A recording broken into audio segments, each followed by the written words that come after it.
Hello everyone, welcome to today's class. आज की इस क्लास में हम comparison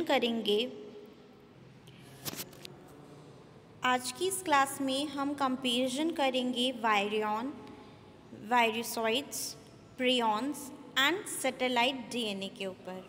this is assistant professor Muskan Jain and let's start our topic. So here we are with the comparison.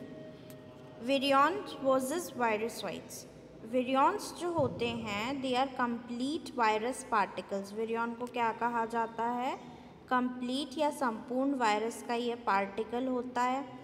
और वायरोसॉइड्स क्या होते हैं? Defective RNase dependent on helper virus.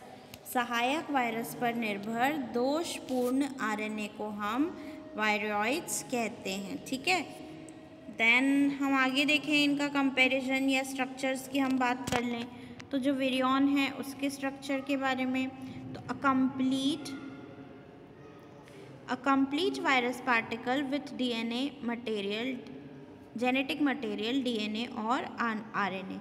इनका जो आनुवांशिक पदार्थ होता है वो कंप्लीट होता है either in the form of DNA और आरएनए।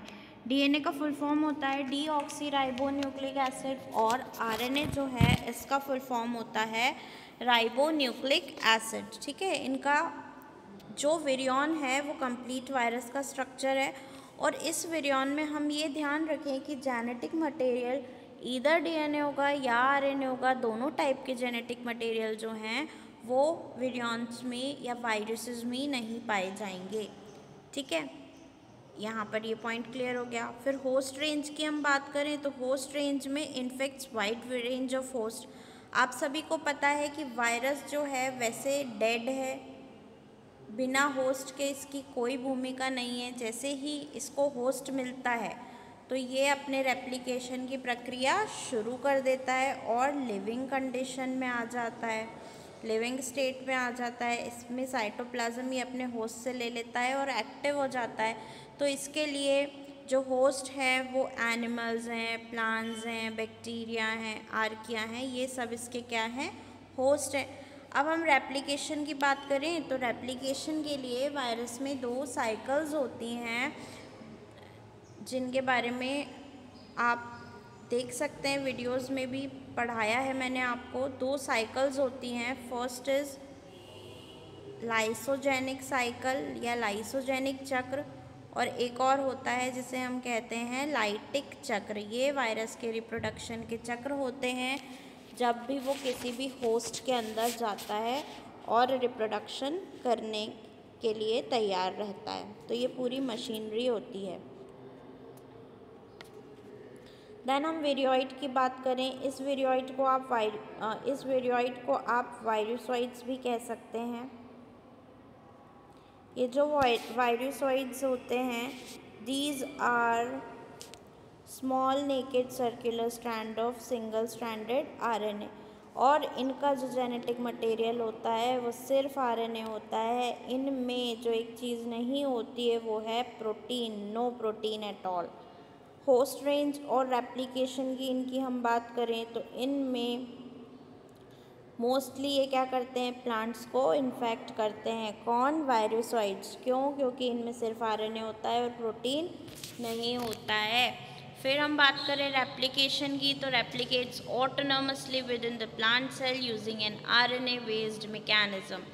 प्लांट के अंदर ऑटोनॉमसली मतलब इंडिपेंडेंटली ये रेप्लिकेशन की प्रोसेस करते हैं using an RNA based mechanism. RNA पर आधारित इनका जो रहता है रिप्रोडक्शन का मैकेनिज्म रहता है। ठीक है, without the need of protein code. Protein code की तो इन्हें ज़रूरत होती नहीं है क्योंकि इनके पास ये होता ही नहीं है। देन हम बात करें comparison of prions versus satellite DNA. तो प्रियॉन्स और सैटेलाइट डीएनए में क्या अंतर होता है? प्रियॉन्स जो होते हैं these are infectious proteins without nucleic acid. ऐसे इन्फेक्शियस प्रोटीन्स जिनमें न्यूक्लिक अम्ल नहीं पाया जाता है उन्हें हम क्या कहते हैं? प्रियॉन्स। और सैटेलाइट डीएनए की बात करें तो these are non coding DNA sequences. ऐसे डीएनए सीक्वेंसेस जो नॉन कोडिंग होते हैं। मैंने आपको अभी इनका एग्जाम्पल भी प्रीवियस वीडियो में बताया है कि जो नॉन कोडिंग डीएनए सीक्वेंस होते हैं इनको हम इंट्रॉन्स के नाम से जानते हैं, है ना। इंट्रॉन्स, नॉन कोडिंग, ऐसे करके हम याद कर सकते हैं, INC, ठीक है। बिना न्यूक्लिक अम्ल के संक्रामक प्रोटीन को हम प्रियॉन्स कहते हैं, और सैटेलाइट डीएनए जो है वो गैर कोडिंग डीएनए अनुक्रम कहलाता है। अब आप यहाँ पर इसकी एप्लीकेशंस और इम्पोर्टेंस पर ज़रा ध्यान दें तो सबसे पहले विरियॉन, विरोसाइट्स, प्रियॉन, सैटेलाइट डीएनए, ये 4 चीज़ों का हमने कंपैरिजन करना है। तो विरियॉन्स जो होते हैं वैक्सीन्स और वायरोलॉजी रिसर्च में काम आते हैं। टीकों एवं विषाणु विज्ञान अनुसंधान में इनका उपयोग किया जाता है। फिर वायरोसॉइड्स की बात करें तो ये प्लांट पैथोलॉजी की फील्ड में, मतलब पौध रोग विज्ञान की फील्ड में काम आते हैं। प्रियॉन्स की बात किया जाए ओनली प्रोटीन्स होते हैं, इनमें न्यूक्लिक अम्ल नहीं पाया जाता है, तो इनका जो उपयोग है वो मेडिकल पैथोलॉजी में किया जाता है, मतलब चिकित्सकीय रोग विज्ञान में किया जाता है। सैटेलाइट डीएनए की बात करें तो जेनेटिक्स एंड फॉरेंसिक्स में काम आते हैं, मतलब आनुवांशिकी एवं फॉरेंसिक साइंस में ये काम आपको आएंगे, ठीक है। तो ये इसकी एप्लीकेशंस हो गई। अब हम देखें की डिस्कवरीज एंड समरीज की, इनकी किसने डिस्कवरी की थी।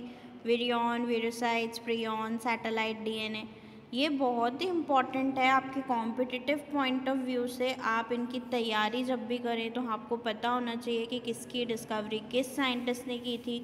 कभी कभी ईयर ऑफ डिस्कवरी भी पूछ लिया जाता है, तो आपको ये सब कुछ क्लियर होना चाहिए। विरियॉन की डिस्कवरी आइवानोस्की एंड बेजरिंग ने की थी इन year 1892 and in year 1898।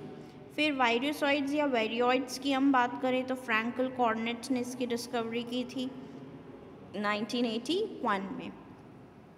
Prions की बात करें तो प्रूसिनर ने 1982 में इसकी डिस्कवरी की थी।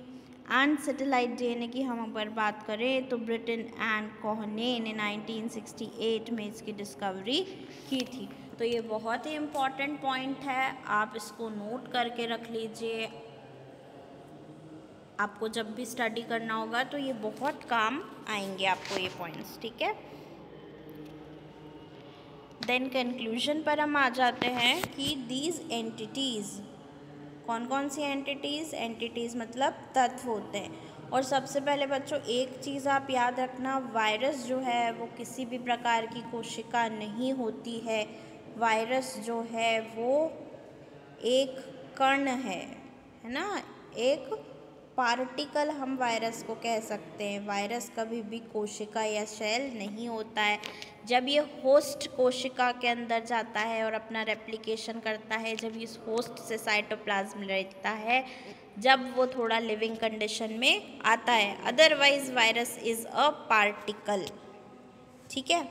फिर यहाँ बात करें वायरॉन, वेरिसॉइड्स, प्रियॉन्स और सैटेलाइट डीएनए की, तो ये सब क्या करते हैं, विषाणु विज्ञान, अनुवांशिकी और चिकित्सा के लिए, किसके लिए, विषाणु विज्ञान, अनुवांशिकी और चिकित्सा के लिए महत्वपूर्ण विशिष्ट जैविक अणु हैं, रिप्रेजेंट्स यूनिक बायोलॉजिकल मॉलिक्यूल्स, ठीक है। तो आपको ये क्लियर हो गया यहाँ से कि ये कंपैरिजन है इनका। That's all for today. Thank you and have a good day.